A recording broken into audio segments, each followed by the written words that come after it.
हमारे साथ डॉक्टर बुद्धि राजा जुड़ेंगे जो बताएंगे हमें, क्योंकि ऑक्सीजन की सप्लाई, आपूर्ति और बर्बादी पर नज़र रखने के लिए जो सुप्रीम कोर्ट ने कमेटी बनाई है उसके सदस्य हैं। ये ऑक्सीजन ऑडिट कमेटी के सदस्य हैं, हमारे साथ जुड़ेंगे। और ये इसलिए भी महत्वपूर्ण है क्योंकि ऑक्सीजन की मांग देश में इस समय चरम पर है। हर राज्य में ऐसे मरीजों की तादाद तेज़ी से बढ़ रही है जिनको ऑक्सीजन लगाने की ज़रूरत पड़ती है, और दिल्ली खासतौर पर ऐसा राज्य है जहां पर ऑक्सीजन की डिमांड बहुत ज़्यादा है। हमारे साथ डॉक्टर संदीप बुद्धि राजा जुड़ गए हैं जो कि निदेशक हैं मैक्स हेल्थ केयर के, और सुप्रीम कोर्ट ने जो कमेटी बनाई है ऑक्सीजन ऑडिट कमेटी उसके सदस्य भी हैं। बहुत बहुत स्वागत है डॉक्टर संदीप बुद्धि राजा आपका। मेरा पहला सवाल ये है कि ऑक्सीजन की बर्बादी और सप्लाई और उसका सही इस्तेमाल, इसको लेकर कई तरह की बातें आती रही हैं कि मुंबई में तो जो है ऑक्सीजन बहुत कम इस्तेमाल हो रही है, ऑक्सीजन का मैनेजमेंट बहुत अच्छा है, वहाँ 300 मीट्रिक टन ही ऑक्सीजन की ज़रूरत पड़ी।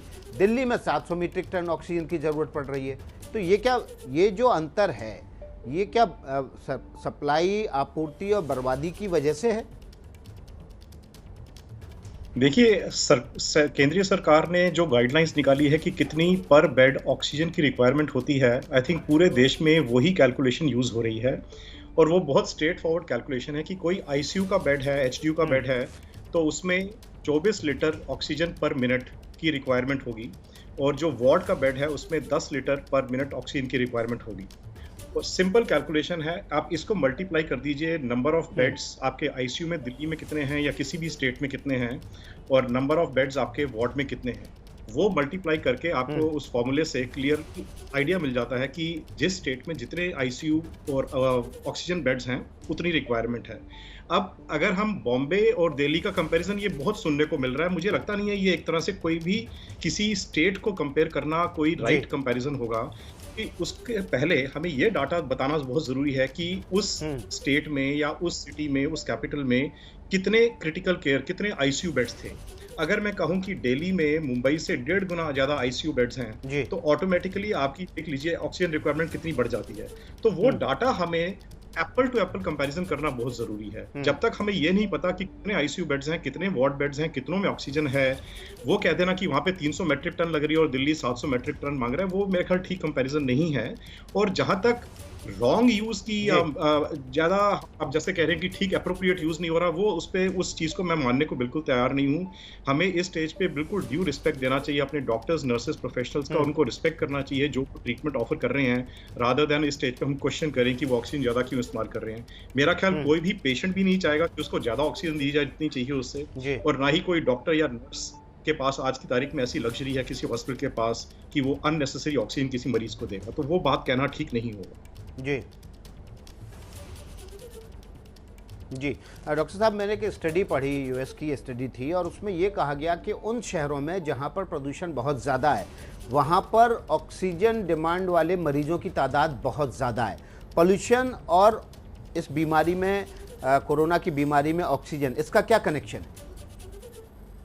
देखिए, ये एक सिंपल लॉजिक है कि जहाँ पे पोल्यूशन की लेवल ज़्यादा होती है, जिस सिटी में भी, जिस प्रदेश में भी, वहाँ पे जो रहने वाले लोग हैं उनके लंग्स थोड़े अफेक्टेड होते हैं। लंग्स की वाइटल कैपेसिटी जो है, लंग्स की क्षमता जो है ऑक्सीजन ट्रांसफर करने की, वो कम इफेक्टिव हो जाती है। तो जैसे स्मोकर्स लंग हम बोलते हैं, smokers lung over a period of time come effective हो जाता है जब जैसे वो उसका फिल्टरिंग फंक्शन है। यही चीज़ पॉल्यूशन से होती है। तो ये हम ज़रूर समझते हैं कि दिल्ली एनसीआर में पॉल्यूशन लेवल सालों साल जो है वो कई दूसरे प्रदेशों से ज़्यादा रहा है, और इसका इफेक्ट हर सिटीजन को होता है। इसकी वजह से ये मैं ज़रूर कह सकता हूँ कि हो सकता है ज़्यादा तादाद में लोगों को लंग ज़्यादा सीरियस इन्वॉल्वमेंट हो रही है, और अगर ज़्यादा सीरियस इन्वॉल्वमेंट लंग की होगी तो ऑब्वियसली ज़्यादा ऑक्सीजन रिक्वायरमेंट होगी। ये एक एक्सप्लॉजिबल एक्सप्लेनेशन हो सकता है, लेकिन मैं जो बात कर रहा हूँ बिल्कुल क्लियर साइंस की बात कर रहा हूँ। कोई अभी तक हमारे पास ऐसा फैक्ट या डाटा है नहीं कि हम कंपेयर कर सकें बिटवीन 2 सिटीज़ की देखिए यहाँ पे पोल्यूशन लेवल उस सिटी से इतना ज़्यादा है, इसलिए ओवरऑल इस सिटी में ऑक्सीजन रिक्वायरमेंट इतनी ज़्यादा हो रही है। हमें आज की तारीख में सिर्फ प्योर साइंस और प्योर डाटा के बेसिस पे ही बात करनी चाहिए, हमें अफवाहें नहीं करनी चाहिए। ये जो आपने पॉइंट रेज किया पॉल्यूशन, ये एक कंट्रीब्यूटिंग फैक्टर हो सकता है, लेकिन आज की तारीख में आई थिंक जो मुद्दा है वो ये है कि हमें एडिक्वेट ऑक्सीजन सप्लाई चाहिए कोविड मरीजों की।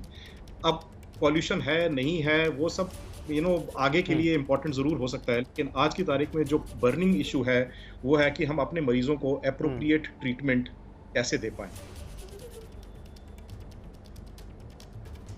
जी।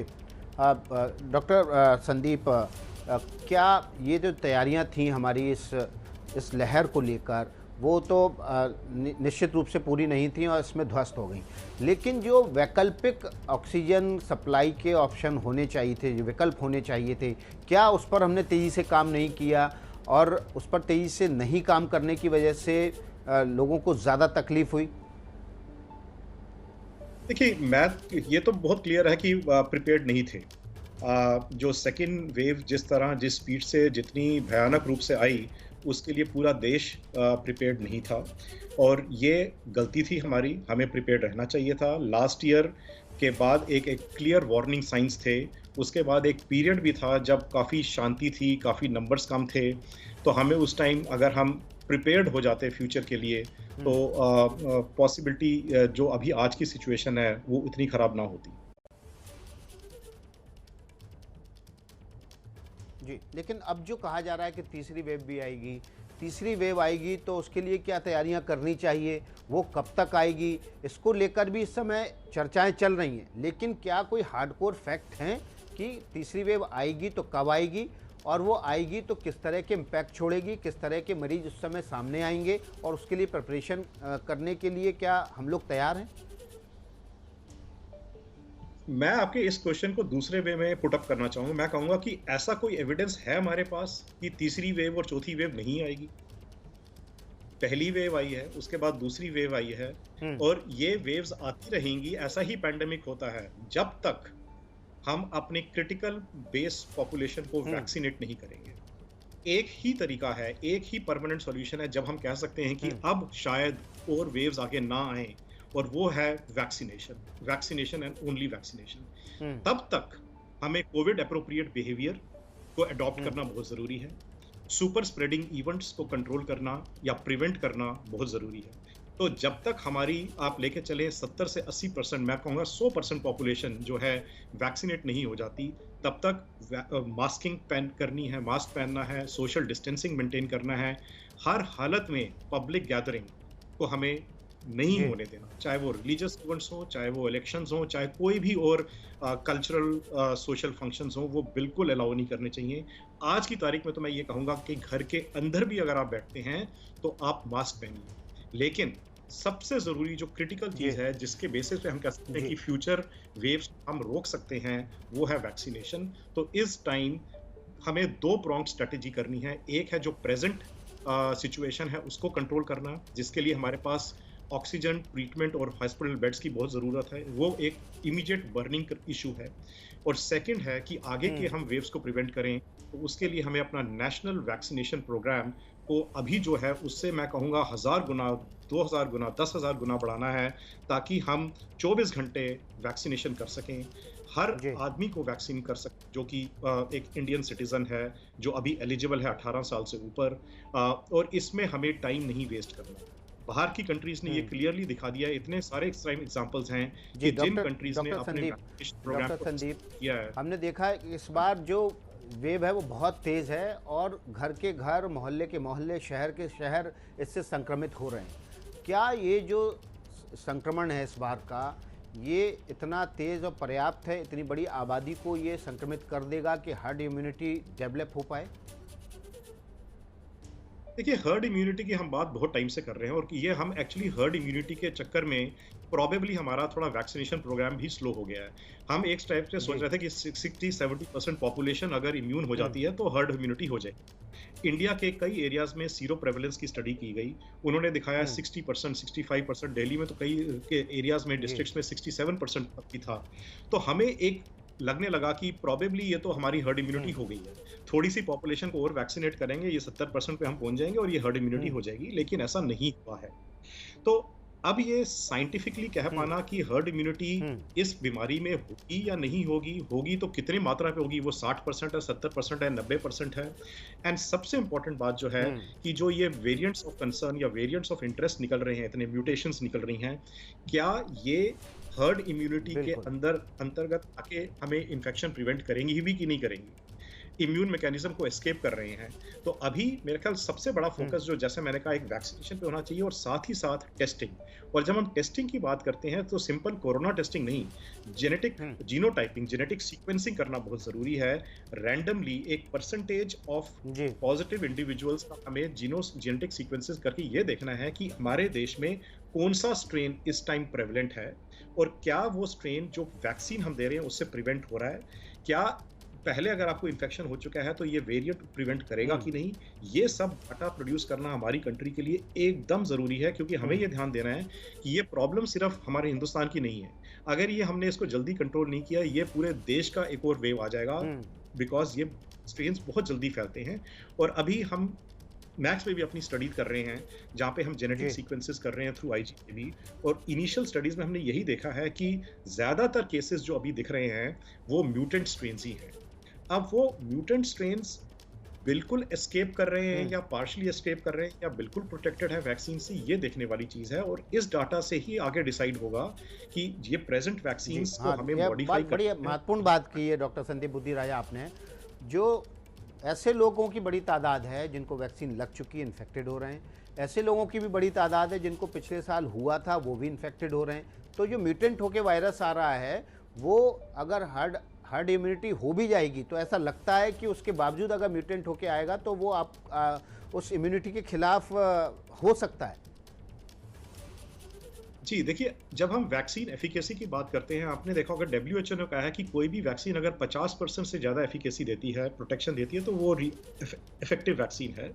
अभी जो पूरे देश में जो वैक्सीन चल रही हैं उनका एफिकेसी रेट 70% से लेकर 90-95% तक है। हमारी जो इंडियन वैक्सीन हैं दोनों, उनका 70 to 80% प्रोटेक्शन है। अब ये 70 to 80% का क्या मतलब है, ये हमें समझना बहुत ज़रूरी है। ये वैक्सीन को हमें सीट बेल्ट की तरह समझना है। जब हम ड्राइव करते हैं, अगर कोई इंसान सोचे कि मैंने सीट बेल्ट पहन ली, अब गाड़ी का एक्सीडेंट नहीं हो सकता, मैं जितनी मर्जी तेज गाड़ी चला लूं, तो वो सोचना गलत होगा। सीट बेल्ट सिर्फ आपको सीरियस इंजरी प्रिवेंट करेगी, एक्सीडेंट से प्रिवेंट नहीं। वैक्सीन का भी यही चीज है। वैक्सीन लेने के बाद ये सोच लेना कि अब मुझे कोरोना नहीं हो सकता, ये गलत है। 70% लोगों को प्रोटेक्ट करेगा, 30% को फिर भी इन्फेक्शन होएगा। लेकिन ये वैक्सीन लेने के बाद अगर आपने 2 डोजेस ले चुकी हैं, उसके 2 हफ्ते के बाद आप इतना प्रोटेक्टेड जरूर हैं कि सीरियस इलनेस, हॉस्पिटलाइजेशन और डेथ को ये ऑलमोस्ट, मैं 100% तो वर्ड यूज नहीं कर सकता, लेकिन 90% 95% प्रोटेक्शन देगा। दैट मीन्स अगर आपको बीमारी होती भी है तो वो माइल्ड इन्फेक्शन होगी।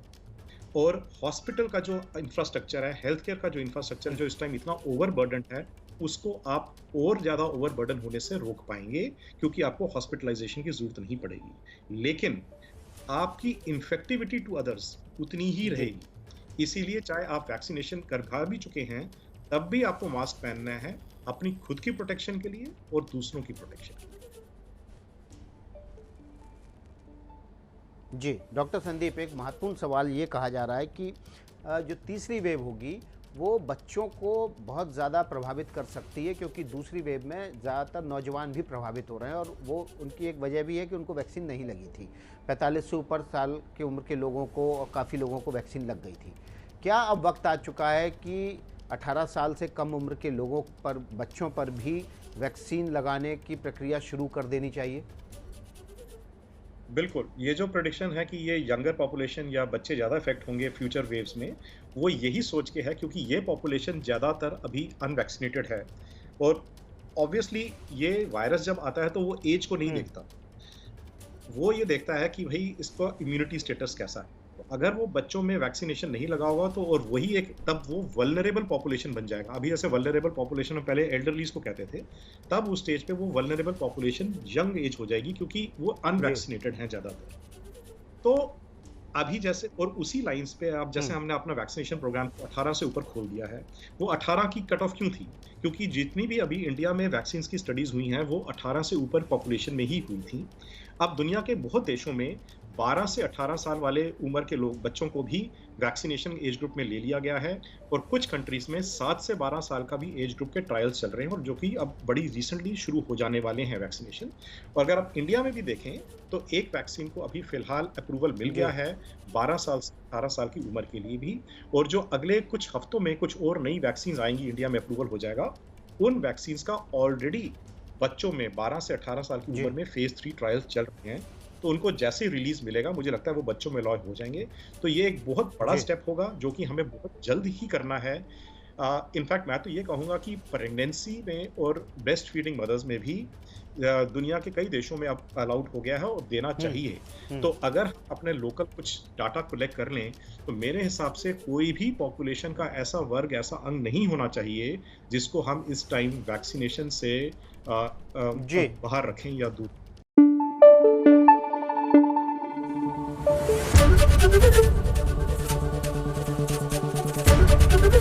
एबीपी न्यूज आपको रखे आगे।